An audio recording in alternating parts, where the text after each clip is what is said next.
UAE ഇന്ന് രാജ്യത്തേക്കെത്തിയ ഇറാന്റെ 3 ballistic മിസൈലുകൾ തകർക്കുകയും 129 ഡ്രോണുകളിൽ 121 ഡ്രോണുകൾ ഇന്റർസെപ്റ്റ് ചെയ്യുകയും ചെയ്തു. ഇതിൽ 8 ഡ്രോണുകൾ രാജ്യത്ത് പതിക്കുകയും ചെയ്തതായി അധികൃതർ അറിയിച്ചു.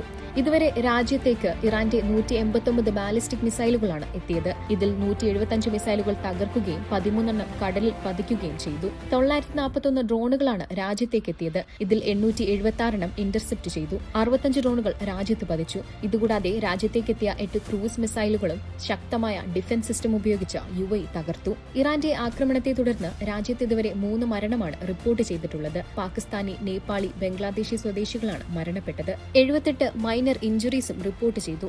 ഇമറാത്തി, Egyptian, Sudanese, Ethiopian, Filipino, Pakistani, Iranian, Indian, Bangladeshi, Sri Lankan, Azerbaijani, Yemeni, Ugandan, Eritrean, Lebanese, Afghan സ്വദേശികളാണ് ഇവർ. ഇന്റർസെപ്റ്റ് ചെയ്യുന്ന മിസൈലുകളുടെയും ഡ്രോണുകളുടെയും അവശിഷ്ടങ്ങൾ പതിച്ചാണ് അപകടങ്ങൾ ഉണ്ടായത്.